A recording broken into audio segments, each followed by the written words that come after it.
Two self-appointed HOA enforcers attempted to detain a man in his own driveway, claiming he had violated community rules, despite the fact that the neighborhood didn't even have an HOA. For months, these frauds have been impersonating law enforcement, extorting residents, especially the elderly, with bogus fines. But this time, they made a colossal mistake.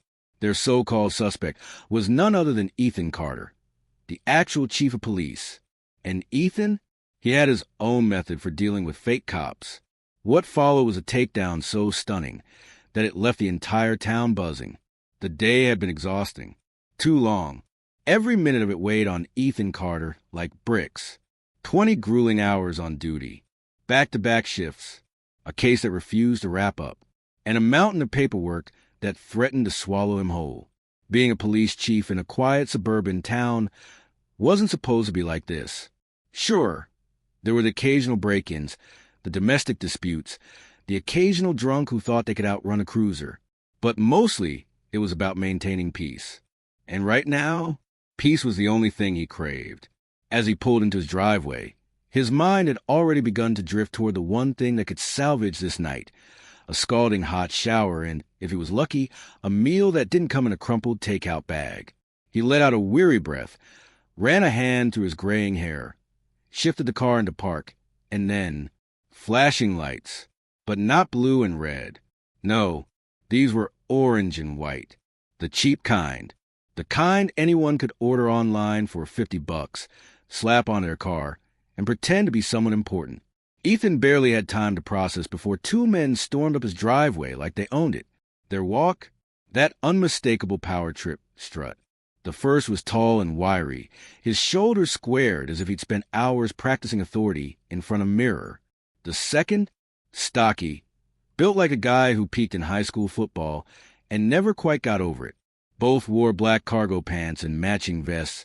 The words, HOA enforcement, plastered across the front in bold, self-important lettering. 25 years on the force. Ethan had worked with local cops, state troopers, even feds when the occasion called for it. And in all that time, he had never, not once, seen anything this ridiculous. The stocky one was the first to speak, barking out a command like he was auditioning for a cop show. You, hands where we can see them. For a second, Ethan wondered if he was hallucinating. Maybe exhaustion had finally cracked his sanity, and he'd stumbled into some bizarre fever dream of suburban lunacy. But then the wiry one chimed in, his voice dripping with an authority he absolutely had not earned. You're in violation of HOA policy. Step away from a vehicle. Ethan just blinked. Excuse me? The stocky one puffed up his chest, clearly savoring the moment. We've had complaints. Oh, this was going to be good. Unauthorized fencing, he continued, ticking them off on his fingers like he was reading from an invisible ticket book. Non-compliant driveway color. Multiple reports of hostile behavior toward HOA officials. Ethan stared, not in shock, just pure, unfiltered disbelief. He let their words hang for a beat before responding. As evenly as possible, I don't live in an HOA. The wiry one barely flinched. Doesn't matter, he snapped. We enforce compliance everywhere in the community. You can either cooperate or we'll be forced to take action. That's when Ethan noticed them, the cheap plastic handcuffs dangling from the stocky guy's belt. And just like that, the exhaustion was gone. The sluggishness from a 20-hour shift, gone.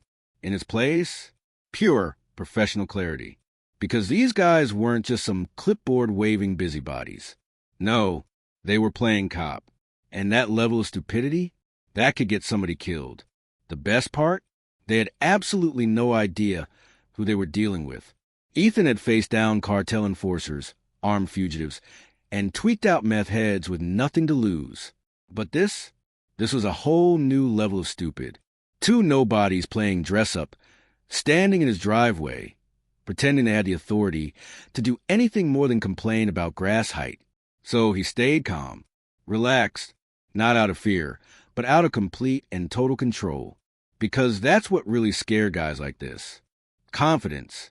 His voice was steady. Do you have a badge? The stocky one huffed, shifting his weight like a kid caught bluffing in class. "We're HOA enforcement officers," he sneered, "and we don't need your approval to enforce our laws." Ethan exhaled sharply. "Your laws?" The wiry one smirked, that self-satisfied little smirk that almost made Ethan laugh. "We got a call about a suspicious person on this property," he said. "You matched the description." And just like that, the game revealed itself. Ethan felt it, that slow burn in his chest. Not fear, not nerves, rage, because he knew this tactic. He'd seen it 100 times before. A vague accusation meant to intimidate, make someone doubt their own innocence, force them into compliance. It was a power trip. And these two, they were drunk on it. Ethan let the silence stretch, let them squirm under the weight of it. Then, finally, he spoke. "I suggest you leave," he said, voice even, "before you get yourselves into serious trouble." The stocky one laughed, a deep, mocking laugh. "We're not going anywhere," he sneered. "Matter of fact, you're under arrest." Ethan actually chuckled this time, shaking his head. "My property is HOA land now." That's when the wiry one made his mistake. He reached for his plastic handcuffs. "Last warning," he growled. "On the ground. Now." And just like that, they were done, because Ethan moved fast. Too fast. His right hand snatched the wiry guy's wrist midair, twisting it at just the right angle to make him buckle without breaking it. One fluid motion, and the cuffs were in Ethan's grip before the guy even realized they were gone. The stocky one stumbled back, blinking like he'd just witnessed a magic trick. Ethan reached into his back pocket, pulling out something far more real than their cheap dollar store props. His badge, Chief of Police. Silence. Glorious, deafening silence. And then the realization hit them like a truck. All the bravado, the fake authority, the confidence, gone, stripped away in an instant. And Ethan, he just smiled. Something wrong. The rest? Oh! It was just the beginning of their nightmare. The real cops showed up. Evidence was gathered. And by the next morning, their faces were plastered across every news channel in town. Because they weren't just wannabe cops. They were predators. And Ethan, he made sure they paid for it.